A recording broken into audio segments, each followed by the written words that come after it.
Hello বন্ধুরা, iqbd.org এর পক্ষ থেকে তোমাদের সবাইকে শুভেচ্ছা। বন্ধুরা, আজকের আলোচনার বিষয় উপদ্বীপ বা পেনিনসুলা। বন্ধুরা, প্রথমেই জেনে নিই, চলো পেনিনসুলা কি। তোমাদেরকে আমি একটি ছবিতে দেখাচ্ছি। দেখো যে একটি অংশ যেটা ল্যান্ডমাস, এই অংশটা কোনো একটি ল্যান্ডমার্কের সাথে যুক্ত, সরুভাবে যুক্ত হয়ে দেখো সমুদ্রের মাঝখানে চলে গেছে। এখন এই দ্বীপটার সাথে এই সংযোগটা যদি না থাকতো তাহলে আমরা ওটাকে বলতে পারতাম একটি দ্বীপ বা আইল্যান্ড। কিন্তু দেখো বন্ধুরা, যেহেতু একটি সরু সংযোজকের মাধ্যমে, সরু লাইনের মাধ্যমে ও ল্যান্ডমাসের সাথে যুক্ত রয়েছে, এই জন্য আমরা এই অংশটাকে বলবো যে পেনিনসুলা বা উপদ্বীপ। তো বন্ধুরা, চলো পৃথিবীতে কোন কোন কতটি উপদ্বীপ রয়েছে, কি কি কোথায় কোন মহাসাগরে অবস্থিত, আমরা সব আজকের এই ভিডিওতে ডিটেলসে আলাপ করব। বন্ধু, চলো প্রথমে চলে যাই আমরা এশিয়া মহাদেশে। এশিয়া মহাদেশের উপদ্বীপ চলো দেখি। প্রথমেই তোমাদেরকে আমরা নিয়ে যাব যেটা, সেটি হচ্ছে কোরিয়া পেনিনসুলা। বন্ধুরা দেখো, এই যে কোরিয়া। কোরিয়া তোমরা সবাই জানো, চীনের সাথে লাগানো। দেখো আমি আরও জুম করছি, এটি হচ্ছে নর্থ কোরিয়া, এটি সাউথ কোরিয়া। বন্ধুরা দেখো, তোমাদেরকে বলেছিলাম একটি সরু সংযোজকের মাধ্যমে, দেখো একটি সরু সংযোজকের মাধ্যমে যুক্ত হয়ে বাকি অংশটা সিতে প্রবেশ করলে সেটিকে বলা হয় উপদ্বীপ। এই যে দেখো, নর্থ কোরিয়া এবং সাউথ কোরিয়া, একটা সরু অংশ দেখো ল্যান্ডমাসের সাথে, চীনের সাথে সংযুক্ত হয়ে বাকি অংশটা দেখেছো, বাকি পুরো অংশটা কিন্তু সি এর মধ্যে। কোন কোন sea? Yellow sea and sea of Japan. বন্ধুরা, তোমাদের প্রশ্ন আসতে পারে যে নর্থ কোরিয়া কোন দেশের সাথে বর্ডার রয়েছে? নর্থ কোরিয়ার কিন্তু বর্ডার রয়েছে চায়না, এবং এখানে আমরা দেখতে পাচ্ছি যে রাশিয়া, নর্থ কোরিয়ার একটা অংশ দেখো, ছোট্ট একটা অংশ রাশিয়ার সাথে বর্ডার রয়েছে, এবং নর্থ কোরিয়া সাথে সাউথ কোরিয়ারও বর্ডার রয়েছে। সাউথ কোরিয়ার উত্তর পশ্চিমে দেখো ইয়েলো সি, অর্থাৎ চীন এবং সাউথ কোরিয়া বা নর্থ কোরিয়ার মাঝে কোন সিটি অবস্থিত? Yellow sea. তোমাদের প্রশ্ন যদি আসে যে নর্থ কোরিয়া বা সাউথ কোরিয়া কোন সাগরের তীরে অবস্থিত, তোমাদের উত্তর হতে পারে yellow sea, sea of Japan and East China sea. অর্থাৎ কোরিয়ার একদম দক্ষিণের দিকে ইস্ট চায়না সি, পশ্চিমের দিকে ইয়েলো সি, এবং উত্তরের দিকে, সরি বন্ধুরা, পূর্ব দিকে দেখো সি অফ জাপান। অর্থাৎ কোরিয়া এবং জাপানকে পৃথক করেছে সি অফ জাপান। তো বন্ধুরা, এটা হচ্ছে এশিয়ার অংশ, এশিয়ার একমাত্র পেনিনসুলা কোনটা? কোরিয়া উপদ্বীপ। কোরিয়া উপদ্বীপ বন্ধুরা, এটি জাপান সাগর এবং চীন সাগরে বেষ্টিত। এখন চলো বন্ধুরা, আমরা ইতালিয়ান উপদ্বীপ দেখে আসি। চলো আমরা ইতালিতে চলে যাই।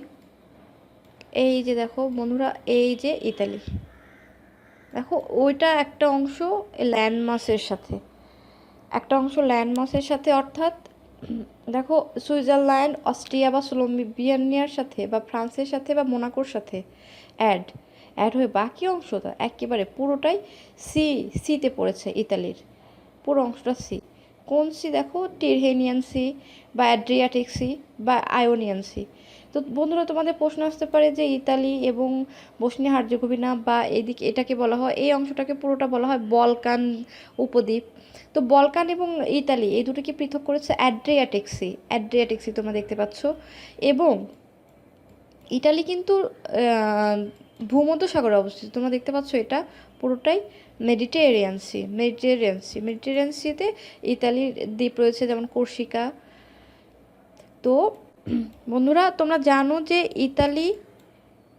ইটালির মাঝখানে দুটি ল্যান্ডলকড কান্ট্রি রয়েছে, যেটাকে আমরা ছিদ্রায়িত রাষ্ট্র বলে থাকি। একটি হচ্ছে স্যান ম্যারিনো। বন্ধুরা দেখো, ছোট্ট একটি দেশ স্যান ম্যারিনো, এবং রোমের ভিতরে ছোট্ট একটি দেশ ভ্যাটিকান সিটি, যেটা এত ছোট তোমরা ম্যাপে দেখতেই পাচ্ছ না, অনেক ছোট একটি দেশ ভ্যাটিকান সিটি। তো এই ভ্যাটিকান সিটি, স্যান ম্যারিনো এবং ইতালি, এই অংশটা দেখো ভূমধ্যসাগরে পড়েছে একেবারে এই রকমভাবে, এইরকম এই উপদ্বীপের মতো। কোরিয়া উপদ্বীপ তোমাদেরকে বললাম সেরকম, এটাকে বলা হচ্ছে ইতালিয়ান উপদ্বীপ। বন্ধুরা, এটি ভূমধ্যসাগরে অবস্থিত একটি উপদ্বীপ। চলো বন্ধুরা, এবার আমরা যাই ইবেরিয়ান উপদ্বীপ। ইবেরিয়ান উপদ্বীপ বন্ধুরা ভূমধ্যসাগর বা মেডিটেরিয়ান সি এবং আটলান্টিক মহাসাগর, দেখো এটা আটলান্টিক মহাসাগর, এটা মেডিটেরিয়ান সি, এই সি এর মাঝে অবস্থিত একটি উপদ্বীপ, যেটাকে ইবেরিয়ান উপদ্বীপ বলা হয়। বন্ধুরা দেখো, এই যে দেখতে পাচ্ছ, এই যে ফ্রান্স থেকে শুরু করে স্পেনের এই অংশটা পুরোটাই মনে হচ্ছে না যে ঠিক এরকম ল্যান্ডমাস, কিছু অংশ ল্যান্ডমাসের সাথে অবস্থিত, বাকি পুরো অংশটা সিতে। দেখো এই, আমি আরও জুম করি, দেখো এটাকে কেউ মনে হচ্ছে না পুরো সির মধ্যে পড়ে গেছে স্পেন, এবং কিছু অংশটা শুধু ল্যান্ডমাসের সাথে যুক্ত। তো বন্ধুরা, এটাকে বলা হচ্ছে ইবেরিয়ান পেনিনসুলা বা ইবেরিয়ান উপদ্বীপ। কী কী দেখো, স্পেন, পর্তুগাল এবং এদিকে অ্যান্ডোরা, এই অংশটা দেখো একদম ফ্রান্সের সাথে লাগানো। আবার ফ্রান্সের দক্ষিণ অংশ দেখো, এই যে এই দক্ষিণ অংশটা, এই যে এই দক্ষিণ অংশটা, এই অংশটাও মনে হচ্ছে এই পুরো অংশটা মনে হচ্ছে যে ল্যান্ডমাসের সাথে যুক্ত হয়ে বাকি অংশটা সির মধ্যে পড়েছে। এই যে ফ্রান্সের দক্ষিণ অংশ, অ্যান্ডোরা, স্পেন এবং পর্তুগাল, এই অংশটাকে বলা হচ্ছে বন্ধুরা উপদ্বীপ। এটিকে বলা হচ্ছে ইবেরিয়ান উপদ্বীপ। ইবেরিয়ান উপদ্বীপ বন্ধুরা কোন সাগরে অবস্থিত? নর্থ আটলান্টিক মহাসাগর এবং মেডিটেরিয়ান সাগরের মাঝখানে অবস্থিত। চলো বন্ধুরা, এখন আমরা বলকান উপদ্বীপ দেখে আসি। বলকান উপদ্বীপ বন্ধুরা তোমরা দেখতে পাচ্ছ, বলকান উপদ্বীপ কিন্তু মেডিটেরিয়ান সিতে অবস্থিত।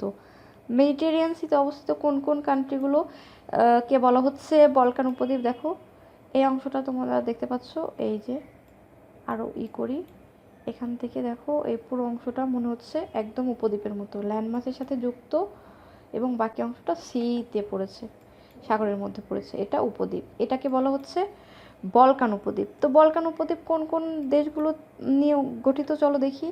এই দেখো, Greece, Albania, Macedonia, Kosovo, Montenegro, Bosnia Herzegovina, Serbia, এই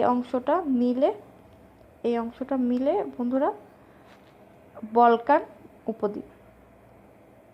Serbia, Bosnia Herzegovina, Montenegro, Kosovo, Macedonia, Albania and Greece. বন্ধুরা তোমাদের নাম মনে রাখার সুবিধার্থে আবার আমি তোমাদেরকে বলছি কোন কোন দেশ মিলে বলকান উপদ্বীপ: Greece, Albania, Macedonia, Kosovo, Montenegro, Bosnia Herzegovina, Serbia. বন্ধুরা এটি মেডিটেরিয়ান সিতে অবস্থিত। চলো বন্ধুরা, একটি ইম্পর্টেন্ট বিষয় পড়ে নিই, সেটা হচ্ছে সিনাই উপদ্বীপ। সিনাই উপদ্বীপ বন্ধুরা তোমরা সবাই জানো, এটা ইজিপ্টের একটি পার্ট। এই যে দেখো সিনাই, আমরা সিনাইকে যদি আরও একটু জুম করে দেখাই, দেখো এই যে দেখো ইজিপ্টের সাথে লাগানো, ইজিপ্ট এবং এই দেখো ইসরায়েলের সাথে এবং ইজিপ্টের এই পার্টে, এই অংশটা একদম এখানে দেখো একটা পোর্ট সৈয়দ রয়েছে, এটা মিশরের খুব ইম্পর্টেন্ট একটি বন্দর, পোর্ট সৈয়দ। তো বন্ধুরা দেখো ইজিপ্টের সাথে লাগানো এবং ইসরায়েলের সাথে লাগানো এই অংশটা, এটাকে বলা হচ্ছে সিনাই পেনিনসুলা। ইজিপ্টের একটি অংশ সিনাই পেনিনসুলা, দেখো একদম এটার মতো, একদম এটার মতো দেখতে, এটার মতো দেখতে, একদম সাগরের মধ্যে পড়েছে। কিছু অংশ ল্যান্ডমাসের সাথে লাগানো, বাট বাকি অংশটা, ম্যাক্সিমাম অংশটাই সাগরে, রেড সিতে পড়েছে।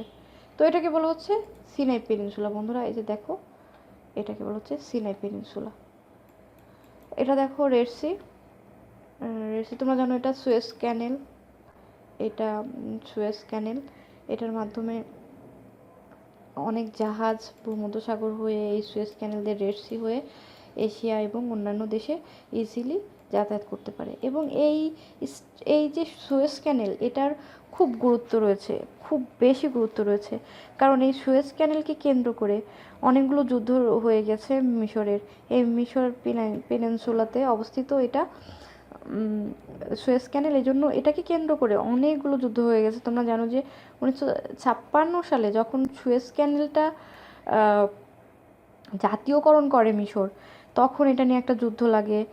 ব্রিটেন এবং ফ্রান্স বলে যে না, এটা জাতীয়করণ করা যাবে না, নিজেদের স্বার্থে এটা ব্যবহার করতে চেয়েছিল, কারণ এখানে অনেকগুলো ব্রিটেনের ঘাঁটি ছিল, ফ্রান্সেরও কিছু সৈন্য এখানে জমা করা ছিল। এবং এটা নিয়ে 1967 সালে এই অংশটা নিয়ে আরব ইসরায়েল যুদ্ধ হয়। তোমরা জানো 6 দিনের যুদ্ধ, 1967 6 দিনের যুদ্ধ হয়, এবং তখন ইসরায়েল মিশরের কাছ থেকে এই অংশটা কেড়ে নিয়েছিল, সিনাই পেনিনসুলা, এই অংশটা কেড়ে নিয়েছিল। কেড়ে নিয়েছিল। এবং 1973 সালে যখন চতুর্থ আরব ইসরায়েল যুদ্ধ হয়, তখন বন্ধুরা মিশর এই এই দ্বীপটি ফেরত পায়, সিনাই পেনিনসুলাটি ফেরত পায়। বন্ধুরা, আমাদের আজকের আলোচনা শেষ। তোমাদেরকে বললাম উপদ্বীপ সম্পর্কে। তোমরা আমাদের ভিডিও দেখতে থাকো, লাইক কমেন্ট শেয়ার করো এবং সাবস্ক্রাইব করো।